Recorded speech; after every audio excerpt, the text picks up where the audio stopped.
6 years ago, I fled my home in Chicago to come here to Portland because of my children's father. It was a nightmare. And it was like all forms of abuse. So it was emotional at first, verbal, mental, and then it got physical. He hit me for the first time when I was pregnant with my daughter. And at that point, it was hard to leave. Every day was like awful, every day was so hard.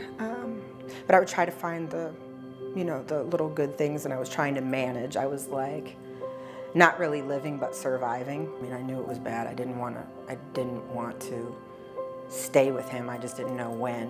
It was Thanksgiving, and then the days leading up, and I went during my lunch break and made all these calls, and my family was going to have an early Christmas luncheon, and he had already been so isolated from my family that it really wouldn't have been unusual that he not go.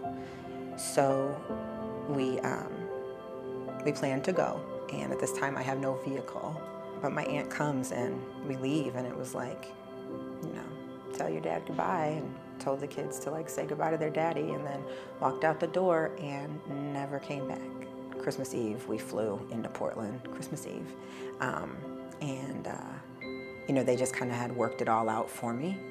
The people at Bradley Engel, they walked me through the whole process every day, and then when I flew here and I landed, I got on the phone with somebody, and they talked me through the cab and what to tell the cab driver and how to get me to the shelter. And it was surreal. Here I am, 31 years old, college educated, had a career, was good at what I did, loved my city, and I was in a shelter for my son's first Christmas. I came with nothing. I was just moving one foot in front of the other. I didn't know what I was getting myself into. I knew what I was getting myself out of, but it was so foreign. It was just,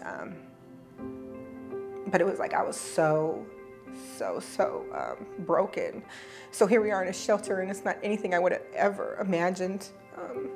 Me and the kids being in on Christmas morning, not knowing which way to go, but they had bags of gifts for my kids the next morning, and I didn't know to expect that. I wasn't even thinking like that. I was just thinking oh God, at least they're small enough, they're not going to remember this. I mean, that was my prayer. I was just praying that I would get out soon enough where they wouldn't remember it.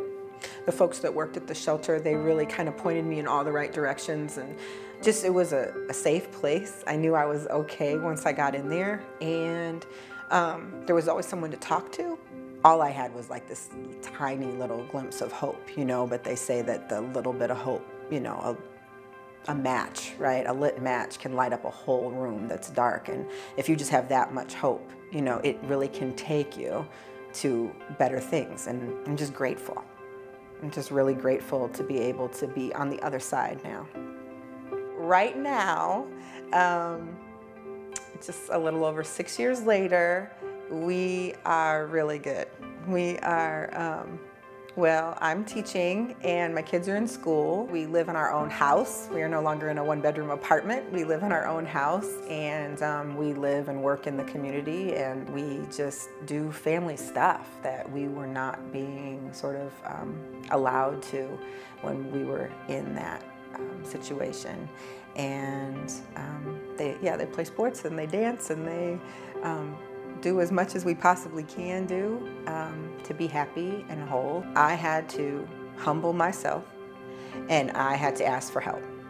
And when I did ask for help, and I asked Bradley Engel, they helped me, and they helped me get to where I am today. There are people and organizations like Bradley Engel that are there to help you when you don't know where else to turn, or no one else can give you the kind of help that you need.